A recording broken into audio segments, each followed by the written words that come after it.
Hello student, आज मैं class 10th के विद्यार्थियों के लिए साइंस के जो इम्पोर्टेंट डिफरेंस हैं उनको मैं लेकर आई हूँ।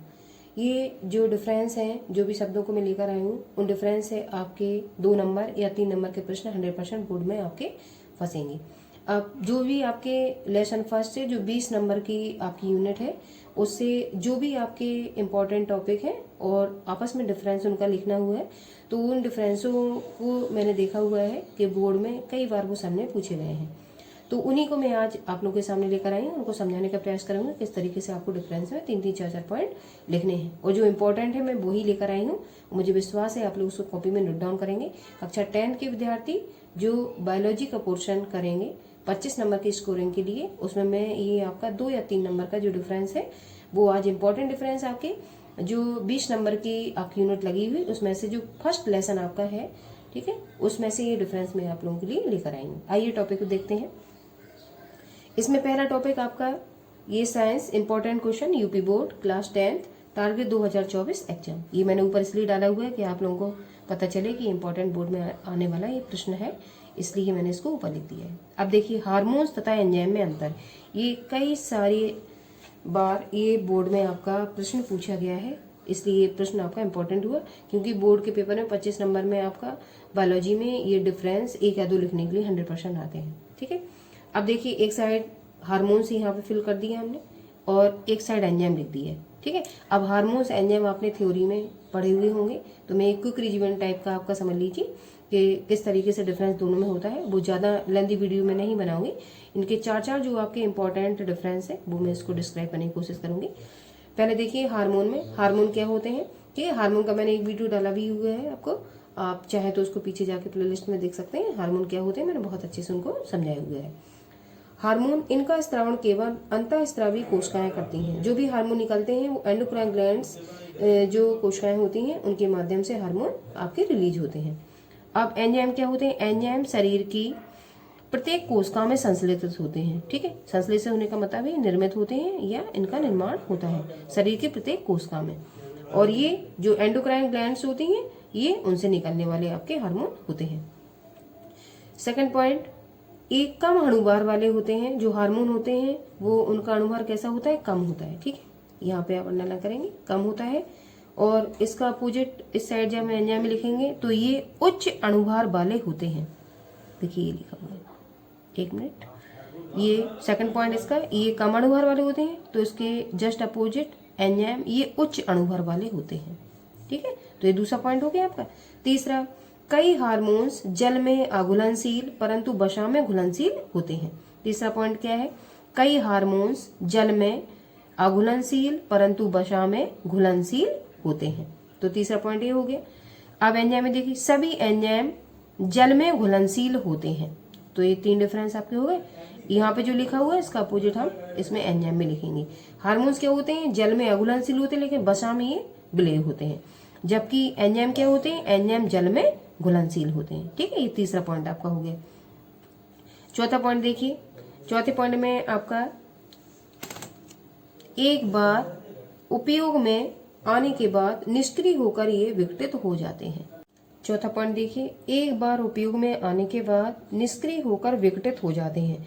अगर हार्मोन का एक बार यूज हो गया, ठीक है, तो ये दोबारा से ये आपके वर्क नहीं करेंगे, जबकि एंजाइमों का विघटन नहीं होता है। अगर एंजाइम एक बार बन रहा है तो वो ऑलवेज वर्क करेगा। ठीक है, तो ये 4 डिफरेंस मैंने आपको बताया, इनमें से कोई 3 डिफरेंस जो आपको सिंपल लगते हैं वो आप तैयार कर सकते हैं। अगला डिफरेंस देखिए, difference between artery and when, धमनी तथा सिरा में अंतर। ये देखो बोर्ड में पूछा हुआ प्रश्न है, इंपॉर्टेंट है। ठीक है, ये डिफरेंस लिखने के लिए आ सकता है। तो एक साइड हमने धमनी लिख दी है, धमनी को इंग्लिश में कहेंगे आर्टरी, और दूसरी साइड लिख दिया सिरा, सिरा को कहेंगे वेन। ठीक है, अब देखिए, ये पहले ही लेसन के आपके इंपॉर्टेंट डिफरेंस है। ये 5 डिफरेंसों में से इससे बाहर पहले लेसन से डिफरेंस नहीं जाएगा। पहला, रुधिर को हृदय से अंगों में ले जाती है। आर्टरी क्या करती है, ब्लड को किससे, हार्ट से अंगों में ले जाने का वर्क करती है। ठीक है, अब इसी का दूसरा पॉइंट सिरा का, वेन का, अंगों से रुधिर को हृदय तक ले जाती है। ठीक है, तो अंगों से वापस ले जाने का काम ब्लड को कौन करता है, हार्ट करता है, और रुधिर को हृदय से अंगों तक ले जाने का काम कौन करती है, आर्टरी करती है। ठीक है, अब याद कैसे रख सकते हैं आप, आर्टरी ए लिखा हुआ है, रुधिर को हृदय से अंगों, ठीक है, अंग भी आपका ए से बनेगा, तो आ और ए को रिलेट करके आप लिख सकते हो कि रुधिर को ये हृदय से कहाँ ले जाएगी, अंगों तक। अब इसका उल्टा कर लीजिए आप लोग, इस साइड याद रखने के लिए सिरा क्या करेगी, ये अंगों से वापस रुधिर को कहाँ ले जाएगी, हृदय की ओर ले जाएगी, ठीक है। तो इस तरीके से आप इसको रिलेट करके याद रख सकते हैं। अगला देखिए, पल्मोनरी धमनी को छोड़कर सभी में शुद्ध रुधिर बहता है, ठीक है। एक प्रश्न आपसे पूछा गया है कि ऐसी कौन सी धमनी है जिसमें शुद्ध रुधिर बहता है, बाकी सब धमनियों में अशुद्ध बहता है। तो आपको इसमें अंडरलाइन करके इस तरीके से याद रखना है कि पल्मोनरी जो धमनी आपकी है उसमें हमेशा शुद्ध रुधिर बहता है। सेकंड साइड देखिए, पल्मोनरी सिराओं को छोड़कर सभी में अशुद्ध रुधिर बहता है, ठीक है। ये आप दोनों में डिफरेंस हो गया। अगला तीसरा, इनमें रुधिर अधिक दबाव व झटके के साथ तेज गति से बहता है, ये तीसरा पॉइंट हो गया। इनमें रुधिर अधिक दबाव व तेज गति से, अधिक दबाव और झटके के साथ तेज गति से बहता है। आप इसी के साइड वाला शिरा में क्या लिखा हो, इसमें रुधिर कम दबाव व धीमी गति से बहता है। तो जो आपकी सिराएं होंगी उनमें रुधिर का जो फ्लो रहेगा वो स्लो रहेगा, ठीक है। और जबकि इसमें जो धमनी आपकी है इसमें रुधिर का फ्लो, ठीक है, झटके के साथ रहेगा और फास्ट मूवमेंट में रहेगा। अब अगला आपका चौथा पॉइंट है, वैसे आप 3 याद कर लेंगे तो भी काम चले, लेकिन चौथा भी आप लोग देख लीजिए। इसकी गुहा सकरी तथा दीवार मोटी होती है, ठीक है। इसकी जो कैविटी होगी वो सकरी सी रहेगी और दीवार कैसे, मोटी रहेगी। इसकी गुहा चौड़ी, इसका उल्टा कर देंगे, इसकी गुहा चौड़ी तथा दीवार पतली रहेगी। आप कोई 3 पॉइंट तैयार कर लीजिए, आपके 2 नंबर ये आपको अच्छे से स्कोरिंग करने में हेल्प। अगला इंपॉर्टेंट डिफरेंस आपका ऑक्सीसोशन तथा अनऑक्सीसोशन में अंतर लिखिए। ये कई बार पूछा हुआ प्रश्न है, डिफरेंस कई बार आया हुआ है और 2024 में मेरा मन कहता है ये आपको मिलना चाहिए, ठीक है। अब देखिए, ऑक्सीसोशन तथा अनऑक्सीसोशन में अंतर, ठीक है। फर्स्ट लेसन के ही है, थ्योरी आप लोगों ने पढ़ी हुई होगी, मैं क्विक रिवीजन के हिसाब से डिफरेंस आपको बता रही हूँ। ऑक्सीसोशन में इसमें ऑक्सीजन की आवश्यकता होती है, तो ऑक्सी से आप रिलेट कर सकते हैं, ऑक्सीजन की आवश्यकता होगी। सेकंड में अनऑक्सीसोशन में इसमें O2 की आवश्यकता नहीं होती है, तो यहाँ जो लिखा उसका जस्ट अपोजिट यहाँ लिख देंगे, ठीक है। दूसरा, इस क्रिया में लगभग 673 किलो कैलोरी ऊर्जा विमुक्त होती है, विमुक्त मतलब बाहर निकलती है। इस क्रिया में लगभग 25 किलो कैलोरी ऊर्जा प्राप्त होती है, इसको आप याद रखेंगे, ठीक है। ये तो नहीं पूछा गया इतने में, लेकिन ये वाला पूछा गया, ऑक्सीजन में कितने किलो कैलोरी ऊर्जा विमुक्त होती है या मुक्त होती है, तो आप लिखोगे 673 किलो कैलोरी, ठीक है। अगला, ग्लूकोज के एक अणु के ऑक्सीकरण से लगभग कितने अणु बनते हैं, 38 एटीपी अणु बनते हैं। एटीपी आपके एडिनोसिन ट्राइफॉस्फेट ये मॉलिक्यूल है, ठीक है। ये जो आपका एनर्जी होता है उसको बताते हैं, ठीक है। तो कितने अणु बनते हैं, ये आपके 38 एटीपी अणु बनते हैं। सेकंड साइड, ग्लूकोज के एक अणु के ऑक्सीकरण से 2 एटीपी अणु बनते हैं, ठीक है। तो अनऑक्सीसोशन में आपसे पूछा जा सकता है ग्लूकोज के एक अणु के ऑक्सीकरण से आपके अनऑक्सीसोशन में कितने एटीपी अणु बनते हैं, तो आपको निशान लगाना है 2 एटीपी अणु। और ऑक्सीसोशन में ग्लूकोज के ऑक्सीकरण के से कितने आपके अणु बनते हैं, तो 38 एटीपी अणु, ये इंपॉर्टेंट है, ठीक है। ये आपको याद रखना है, 1 नंबर के बहुविकल्पी प्रश्न आपसे या तिलक उत्तरी पूछे जा सकते हैं। तीसरा आपका, 1 मिनट, तीसरा ये आपका हो गया। चौथा आपका टॉपिक, प्राय सभी सामान्य जीवों में ऑक्सीसोशन होता है, ठीक है। ऑक्सीसोशन नहीं लिखा, आप समझ सकते हैं, प्राय सभी जीवों में, ठीक है, होता है क्या, ऑक्सीसोशन।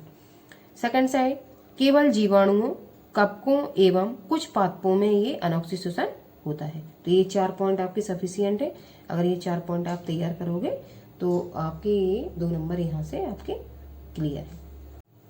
आगे देखिए, जो आपका अगला डिफरेंस है, श्वासोच्छ्वास एवं श्वसन में अंतर, ठीक है। श्वासोच्छ्वास को इंग्लिश में हम कहेंगे ब्रीथिंग और श्वसन को कहेंगे रेस्पिरेशन, ठीक है। अब इसमें अंदर जो डिफरेंस है वो मैंने बहुत सिंपल लिखने की कोशिश की। अब देखिए आप लोग, श्वासोच्छ्वास ब्रीथिंग यह एक भौतिक क्रिया है, इसमें O2 ग्रहण की जाती है तथा CO2 बाहर निकाली जाती है, ठीक है। जो हम सांस लेते हैं, अंदर जो भी गैस खींचते हैं और बाहर जो निकालते हैं, उस क्रिया को हम कहते हैं ब्रीथिंग, सांस लेना, ठीक है। अब श्वसन, श्वसन एक जैव रासायनिक क्रिया है, इसमें ग्लूकोज का ऑक्सीकरण होता है तथा ऊर्जा उत्पन्न होती है। अब जब सांस आप और हम लेते हैं तो कोशिका के अंदर बहुत सारी क्रियाएं होती हैं, ठीक है। जब ब्रीथिंग करते हैं तो ये क्रिया श्वसन जो आपकी है वो कोशिका के अंदर होगी और एक जैव रासायनिक प्रोसेस चलेगा, ठीक है। और ये सांस लेना गैस को अंदर जो लिया है वो और गैस को बाहर छोड़ा वो, इसको हम कहेंगे ब्रीथिंग। ठीक है। दूसरा पॉइंट, यह क्रिया एंजाइमों के बिना होती, क्योंकि सांस लेना और छोड़ना इसमें कोई एंजाइम की आवश्यकता होती नहीं है। सेकंड साइड, इसमें एंजाइमों की आवश्यकता होती है। तीसरा पॉइंट, इसमें ऊर्जा उत्पन्न नहीं होती है। इसके सेकंड साइड, इसमें ऊर्जा उत्पन्न होती है। ठीक है। जब श्वसन की क्रिया रेस्पिरेशन कोशिका के अंदर होगी तो एनर्जी आपकी उत्पन्न होगी, जबकि इसको O2 को लेने में और CO2 को बाहर छोड़ने में कोई ऊर्जा उत्पन्न नहीं होगी। यह क्रिया कोशिकाओं से बाहर होती है, जैसा कि मैंने बताया कि O2 को लेना, ठीक है, नासा छिद्रों के माध्यम से, और CO2 को बाहर निकालना, ये सिंपल प्रोसेस चलेगा। और रेस्पिरेशन में आपके यह क्रिया कोशिका स्तर पर ही होती है, सेल के अंदर ये प्रोसेस चलेगा, तो उस क्रिया को हम कहेंगे रेस्पिरेशन। अगला डिफरेंस देखिए, रुधिर तथा लसिका में अंतर। Difference between blood and lymph. रुधिर एक साइड मैंने लिख लिया, ब्लड दूसरी साइड लिखा मैंने लिम्फ। ठीक है। जब रुधिर की संरचना आप लोगों ने पढ़ी होगी तो उसमें रुधिर और लसिका आपने दोनों पढ़े हुए होंगे। अब डिफरेंस देखिए, ब्लड क्या है, यह गहरे लाल रंग का तरल संयोजी ऊतक है। ठीक है। ये रेड कलर का होता है, जिसका ये कलर आपका है, ये हीमोग्लोबिन नामक वर्णक होता है, उसके कारण ये होता है। कैसा ऊतक है, कनेक्टिव टिश्यू है आपका। लसिका रंगहीन तरल संयोजी ऊतक है। ठीक है। दूसरा पॉइंट, इसमें ऑक्सीजन अधिक मात्रा में पाई जाती है, किसमें, रुधिर में। इसका उल्टा कर देंगे, इसमें ऑक्सीजन कम मात्रा में पाई जाती है। तीसरा पॉइंट, इनमें आरबीसी पाई जाती है। आरबीसी जो आपकी लाल रुधिर कणिकाएं या रेड ब्लड कार्पेल्स, ठीक है, वो आपकी रुधिर में पाई जाएंगी। ठीक है। जबकि आपका लसिका है, इसमें आरबीसी नहीं पाई जाती। ये डिफरेंस हो गया दोनों के बीच में। चौथा पॉइंट, रुधिर में प्रोटीन अधिक मात्रा में पाई जाती है। अब इसका अपोजिट साइड, इसमें अपेक्षाकृत कम मात्रा में प्रोटीन पाई जाती है। ठीक है। ये आपके 4 डिफरेंस हो गए। फिर से मैं रिपीट कर देती हूँ। रुधिर कैसे, गहरे लाल रंग का होता है, जिसका कलर हीमोग्लोबिन वर्णक के कारण होता है, और ये कनेक्टिव टिश्यू है। लसिका, ये भी आपके रुधिर बनाने में, रुधिर की संरचना में हेल्प करता है, आप लोगों ने पढ़ा होगा। लसिका रंगहीन तरल संयोजी ऊतक है। ठीक है। ये हल्के से ये पीले कलर का होता है, और इसमें ऑक्सीजन की अधिक मात्रा पाई जाती है। ठीक है। इसमें ऑक्सीजन की मात्रा कम पाई जाती है। इसमें आरबीसी, रेड ब्लड कणिकाएं, जो आपकी रुधिर कणिकाएं होती हैं, तो लाल रुधिर कणिकाएं और श्वेत रुधिर कणिकाएं और प्लेटलेट्स। ठीक है। ये तीनों से मिलके आपकी ये ब्लड की संरचना बनती है। तो ये लाल रुधिर कणिकाएं जो होंगी, रेड ब्लड कार्पेल्स, ये रुधिर में पाई जाएंगी। ठीक है। और इसमें जो लसिका होगा, इसमें आरबीसी आपकी नहीं पाई जाएंगी। रुधिर में प्रोटीन अधिक मात्रा में पाई जाती है, जबकि लसिका में प्रोटीन कम मात्रा में पाई जाती है।